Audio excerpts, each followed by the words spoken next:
اعوذ باللہ من الشیطان الرجیم بسم اللہ الرحمن الرحیم اللہم صلی علی سیدنا و مولانا محمد مبارک وسلم وصلی علیہ۔ سب سے پہلے آپ تمام مسلمان بھائیوں کو ربیع النور شریف کا پہلا پیر کا جو دن ہے یہ بہت بہت مبارک ہو۔ ربیع النور شریف کا پیر ہی کا دن تھا جب نبی پاک صلی اللہ تعالیٰ علیہ وسلم آپ اس دنیا میں مبعوث فرمائے گئے، آپ تشریف لے کر آئے۔ تو اس دن کو اسلام کے اندر بڑی ہی فضیلت حاصل ہے، بڑی ہی اہمیت حاصل ہے۔ نبی پاک صلی اللہ تعالیٰ علیہ وسلم ہر پیر کے دن کا روزہ رکھا کرتے ہیں۔ صحابہ کرام رضوان اللہ اجمعین نے عرض کیا، یا رسول اللہ صلی اللہ علیہ وسلم آپ ہر پیر کو روزہ کیوں رکھتے ہیں؟ سرکار مدینہ صلی اللہ تعالیٰ علیہ وسلم نے ارشاد فرمایا، میرے غلاموں، کیونکہ میں پیر کے دن ہی پیدا ہوا، مجھے مبعوث کیا گیا، آخری نبی بنا کر بھیجا گیا، تو اسی وجہ سے میں اللہ تعالیٰ کا شکر ادا کرنے کے لیے میں اس دن کا روزہ رکھتا ہوں۔ ساتھ میں پیر کا دن اور 7 آیتوں پر مشتمل سورۃ فاتحہ شریف، جس کی پہلی 3 آیات میں اللہ تعالیٰ کی حمد و ثنا ہے اور آخری 3 میں انسان کی طرف سے دعا اور درخواست کا مضمون ہے، جو رب العزت نے اپنی رحمت سے خود ہی انسان کو سکھایا۔ درمیانی ایک آیت میں دونوں چیزیں مشترک ہیں، کچھ حمد و ثنا کا پہلو ہے، کچھ دعا و درخواست کا پہلو ہے۔ صحیح مسلم میں بروایت حضرت ابو ہریرہ رضی اللہ تعالیٰ عنہ سے منقول ہے، رسول اللہ صلی اللہ علیہ وسلم نے فرمایا کہ حق تعالیٰ نے فرمایا کہ نماز یعنی سورہ فاتحہ میرے اور میرے بندے کے درمیان 2 حصوں میں تقسیم کی گئی ہے، نصف میرے لیے اور نصف میرے بندے کے لیے، اور جو کچھ میرا بندہ مانگتا ہے وہ اس کو دیا جائے گا۔ پھر رسول اللہ صلی اللہ علیہ وسلم نے فرمایا، بندہ جب کہتا ہے نا الحمدللہ رب العالمین، تو اللہ تعالیٰ فرماتا ہے کہ میرے بندے نے میری حمد کی۔ جب وہ کہتا ہے الرحمن الرحیم، تو اللہ تعالیٰ فرماتا ہے میرے بندے نے میری تعریف و ثنا بیان کی۔ اور جب بندہ کہتا ہے مالک یوم الدین، تو اللہ تعالیٰ فرماتا ہے کہ میرے بندے نے میری بزرگی بیان کی۔ اور جب بندہ کہتا ہے ایاک نعبد و ایاک نستعین، تو اللہ تعالیٰ فرماتا ہے کہ یہ آیت میرے اور میرے بندے کے درمیان مشترک ہے، کیونکہ اس میں ایک پہلو حق تعالیٰ کی حمد و ثنا کا ہے اور دوسرا پہلو بندے کی دعا اور درخواست کا۔ اس کے ساتھ یہ بھی ارشاد ہوا کہ میرے بندے کو وہ چیز ملے گی جو اس نے مانگی۔ پھر جب بندہ کہتا ہے نا اہدنا الصراط المستقیم آخر تک، تو حق تعالیٰ فرماتا ہے کہ یہ سب میرے بندے کے لیے ہے اور اس کو وہ چیز ملے گی جو اس نے مانگی ہے۔ تفسیر مظہری کے اندر یہ سب موجود ہے۔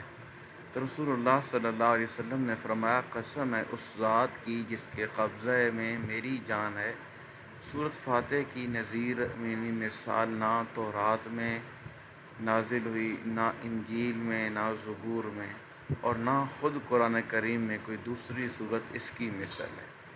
نبی پاک صلی اللہ علیہ وسلم نے فرمایا کہ سورۃ فاتحہ ہر بیماری کی شفا ہے۔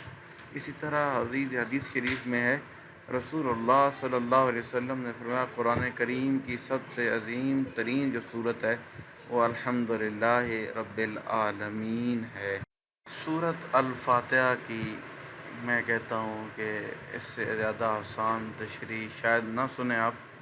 اللہ کریم ہمیں سورۃ فاتحہ پڑھنے کی، سمجھنے کی جامع توفیق رفیق نصیب فرمائے۔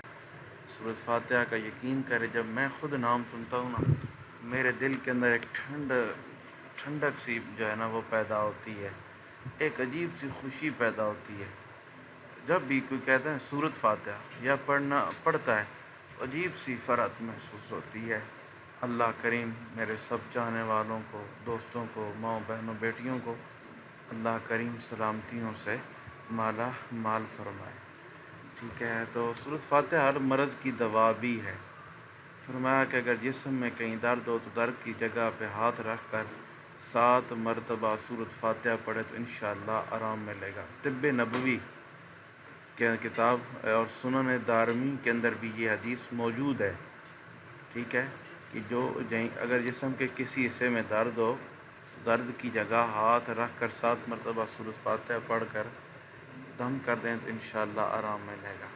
تو ہمارا وظیفہ چونکہ صحیح ہے، بہت آسان سا عمل ہے، بس چلتے پھرتے اٹھتے بیٹھتے صرف 3-4 منٹ میں آپ نے سورۃ فاتحہ پڑھ لینی۔ حالانکہ اس سے پہلے میں 4 ربیع الاول کا الگ میں ایک وظیفہ پیش کر چکا ہوں جو آج آپ کر رہے ہوں گے، لیکن ساتھ میں یہ مختصر سا عمل بھی ضرور کر لیں۔ باوضو حالت میں ہو جائیں تو اور بہتر ہے، ورنہ زبانی قرآن سے دیکھ کر پڑھنا ہے تو وضو ضروری ہے۔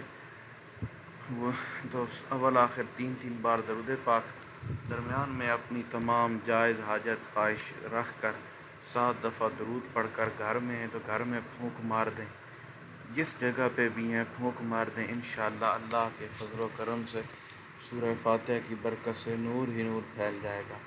ولادت مصطفیٰ پیر کے دن ہوئی تھی اور سورۃ فاتحہ بھی میرے نبی کو عظیم تحفہ دیا گیا تھا جو اس سے پہلے کسی پیغمبر کو نہیں ملا، تو اس دن آپ نے یہ عمل ضرور کرنا ہے۔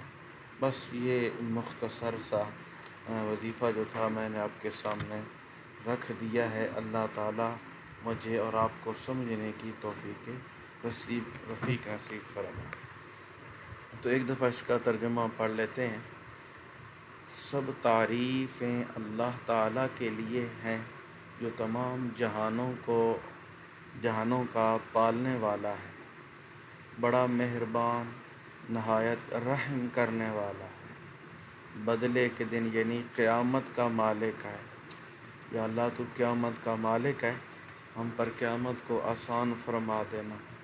ہم صرف تیری ہی عبادت کرتے ہیں اور صرف تجھ ہی سے مدد چاہتے ہیں، ہمیں سیدھی اور سچی راہ دکھا، ان لوگوں کی راہ جن پر تو نے انعام کیا۔ کن لوگوں کی راہ؟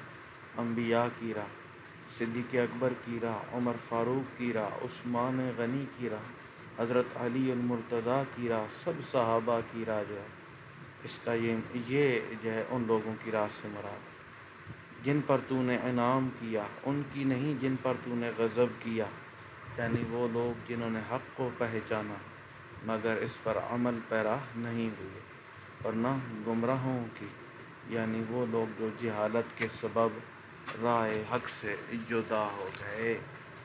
سورۃ فاتحہ کے اس عمل کو اللہ ہمیں کرنے کی توفیق عطا فرمائے۔ اپنی دعاؤں میں مخلصانہ التجا میں ضرور یاد رکھیے گا۔ اللہ حافظ۔ السلام علیکم ورحمۃ اللہ وبرکاتہ۔